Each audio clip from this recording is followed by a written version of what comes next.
আসসালামু আলাইকুম। তো এভরিওয়ান, আজকে আমি এই ভিডিওতে যেই বিষয়টা নিয়ে কথা বলবো সেটা হচ্ছে কলকাতার নায়ক জিদের বুমিরাম সিনেমার যে গানটি। তো বুমিরাম সিনেমার প্রথম যে গানটি মুক্তি পেয়েছে সেই গানটি এবং আমাদের বাংলাদেশের সুপারস্টার শাকিব খানের তুফান সিনেমার লাগে উড়াদুরা, এই দুইটা গান নিয়ে আজকের এই ভিডিওতে কথা বলবো। ভিডিওটি নাটা নিয়ে সম্পূর্ণ ভিডিওটি দেখতে থাকেন। তো এভরিওয়ান, চলেন দেরি না করে ভিডিওটি শুরু করি। তুমি জুজো, আমি কলকাতার নায়ক জিতের বুমিরাম সিনেমার প্রথম গানটির কথা বলি, তাহলে অবশ্যই বলতে হবে সেই গানটা কিন্তু আমি এখন পর্যন্ত জিতের সেই গানটির কথা জুজো আমি বলি, তাহলে অবশ্যই বলতে হবে সেই গানটা মোটামুটি ভালো হয়েছে। মানে এত পরিমাণ দর্শক সেই গানটা কিন্তু রূপে নেয় নাই, অল্প কিছু দর্শক সেই গানটা দেখেছে। বাট ইউটিউব এবং ফেসবুকে এরকম কিন্তু ভিউ এই গানে উঠে নাই। আমি এখন পর্যন্ত দেখি না এই গানটা, বাট যেটুকু দেখেছি মোটামুটি ভিউ উঠেছে, এত ভালো কিছু উঠে নাই। তো এভরিওয়ান, এদিকে যে বাংলাদেশের সুপারস্টার শাকিব খানের লাগে উড়াদুরা গানের কথা বলি, এটা তো আপনারা জানেনই।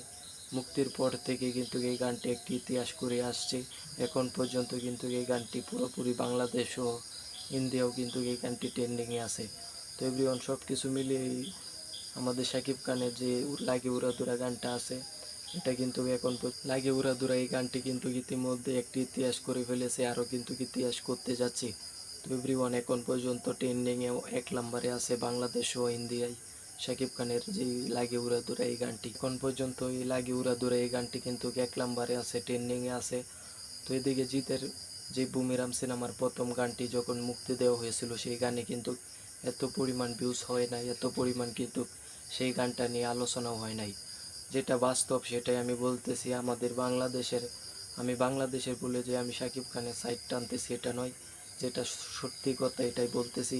বাট এই বিষয়টা নিয়ে দেখেছি আরও 2-3, আমি নেট অনলাইনে এই বিষয়টা নিয়ে অনেক ভিডিও দেখেছি, তাই কিন্তু আপনাদের সব কিছু মিলিয়ে আমি যে বলি কোন গানটা এগিয়ে আছে, বাট আমি সত্যিটাই আপনাদের মাঝে আজকে তুলে ধরতে কিন্তু আমি এখানে এসেছি। না হলে হয়তো বা আপনারা জানেন যে আমার প্রতিটা ভিডিও কিন্তু সত্য নিয়ে তৈরি হয়, সত্য নিয়ে কিন্তু প্রতিটা ভিডিও আমার তৈরি হয়। তো এভরিওয়ান, সব কিছুর পরও কিন্তু আমি সত্যি কথাটা যদি বলি, আমি বাংলাদেশের বলি যে শাকিব খানের সাইড টানবো এটা নয়, আমি সত্যিটাই কিন্তু আপনাদের মাঝে তুলে ধরতে এখানে এসেছি। তাই আজকে আমি সত্যিটাই আপনাদেরকে বলে যাব। অনেকজনে কিন্তু অনেক কথা বলতেছে, কেউ শাকিব খানকে এগিয়ে লাগতেছে, কেউ জিতের ভক্ত যারা আছেন তারা জিতের গানটাকে এগিয়ে লাগতেছেন। কিন্তু সত্যি কথাটা যদি আপনাদের মাঝে আজকে আমি বলি, তাহলে অবশ্যই বলবেন। আপনারা যদি সত্যটা মেনে নেন এবং সত্যটা বলতে চান, তাহলে অবশ্যই বলতে হবে শাকিব খানের উড়াদুরা গানটা কিন্তু অনেক অনেক এগিয়ে আছে, কারণ উড়াদুরা গানটি 2টি চ্যানেলে আপলোড হয়েছে এবং ইতিমধ্যে কিন্তু একটা কাঁপুনি ধরিয়ে দিয়েছে এবং একটি রেকর্ডও কিন্তু ইতিমধ্যে আমরা দেখতে পাচ্ছি করে ফেলছে, যেটা বাংলাদেশ এবং এত পরিমাণ ভিউজ উঠে নাই। ফেসবুক পেজ সহ বা ইউটিউব চ্যানেল প্রতিটা জায়গায় কিন্তু এই গানটা সাফল্য পেয়েছে। তো সেই হিসাবে অবশ্যই বলতে হবে যে শাকিব খানের উড়াদুরা উড়াদুরা গানটাকে অনেক অনেক উপরে এগিয়ে রাখতে হবে। শুধুমাত্র 2023 সাল না, 2023, 24 এবং এর আগে যত গান মুক্তি পেয়েছে সবচেয়ে কিন্তু গল্প সময়ে এত পরিমাণ ভিউ এনে দিতে পেরেছে লাগে উড়াদুরা গানটি। তো জিতের বুমিরাম সিনেমার প্রথম যে গানটি আছে এটা কিন্তু এত পরিমাণ মানুষ এই গানটা নিয়ে আলোচনা করে নাই, বাট শাকিব খানের লাগে উড়াদুরা গানটা নিয়ে সারা বিশ্বব্যাপী অনেক মানুষ কিন্তু আলোচনা করেছে, যেটা কিন্তু এখন পর্যন্ত আমরা দেখতেছি।